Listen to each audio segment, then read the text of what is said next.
পরিত্যক্ত একটা বাড়ি যেটা পড়ে আছে বেশ কয়েক মাস হয়ে গেল, তবে পাহারা দেওয়ার জন্য রেখে দিয়েছি লালটু আর লালুকে। এই সেই বাড়ি যেখানে রয়েছে হাজারো স্মৃতি আর ছোটবেলার সব গল্প। ছোটবেলার গল্প বললে ভুল হবে, কারণ আমাদের ছোটবেলাটা শেষ হয়েছিল আরেকটা বাড়ি থেকে, যেটা ছিল মাটির বাড়ি। ওই বাড়িটাও এখনো আছে, ইনশাল্লাহ যদি কখনো সুযোগ হয় তো আপনাদেরকে দেখাবো। আমি যখন ক্লাস 3-তে পড়ি তখন আমরা এই বাড়িতে এসেছিলাম।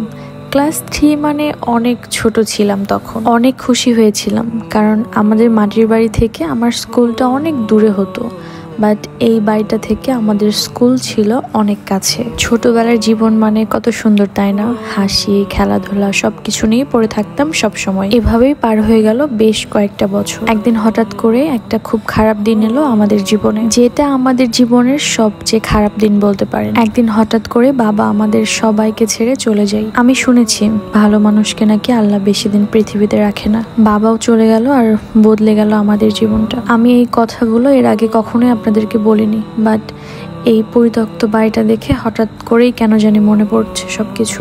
এই বাসাটা অনেক বড় একটা বাসা, 4টা রুমের একটা বাসা। যদিও বাসাটা একদমই গ্রামের মতো, এই বাসাটা অনেক আগের বাসা, যখন চারিদিকে সব মাটির বাসা ছিল। আর বাসাটা পুরোটাই ছিল আমার বাবার পছন্দের ডিজাইন। আমার বাবা বদ্ধ বাড়ি একদমই পছন্দ করতো না। সারাক্ষণ বলতো এমন একটা বাড়ি হবে যে বাড়ি থেকে আকাশ দেখতে পারবো। আর আমাদের বাড়িটাও ঠিক ওই রকমই, চারিদিকে ঘর, মাঝখানে আকাশ, মানে মাঝখানটা একদমই খোলা, আপনি ঘর থেকে বের হলে আকাশ দেখতে পারবেন।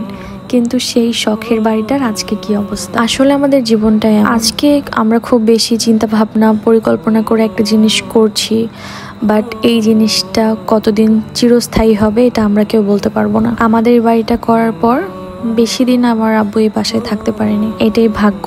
আমরা কখন কোথায় যাব বা আমাদের জীবন কখন কোথায় যাবে এটা আমরা কেউ বলতে পারবো। আমার একটা কথা খুবই মনে পড়ে, আমার আব্বু মাঝে মাঝেই বলতো যে সব মেয়েকে বিয়ে দিব, তারপর একটা বাইক কিনবো, আর সেই বাইকে করে আমার আম্মুকে নিয়ে সব মেয়ের বাসায় ঘুরে বেড়াবে। সব মেয়ে বড় হলো, সব মেয়েরই বিয়ে হলো, কিন্তু সেই দিনটা আর কখনোই আসলো না।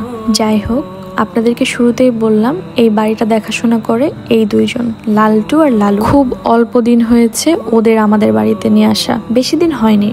ওরা এখন থেকে থাকবে এই বাড়িতে। আমরা এখন থাকি আমাদের নতুন বাসায়, আর এই বাসায় শুধু আসা হয় লালটু আর লালুকে খাবার দিতে, তাছাড়া আর কোনো কাজে এই বাড়িতে আসা হয় না। আর আমরা মাঝে মাঝে আসি এই যে এদের দুজনকে দেখতে। ওরা দুইজন আমাদের বাসার সবাইকেও চিনলে আমাকে একদমই চিনে না, কারণ আমি ওদের কাছে আসছি মাত্র 2 দিন হলো। তাই দেখতেই তো পেলেন কি একটা দুষ্টামি করলো আমার সাথে। আর এই যে লালটু লালুকে খাবার কেটে দেওয়ার একটা মেশিন।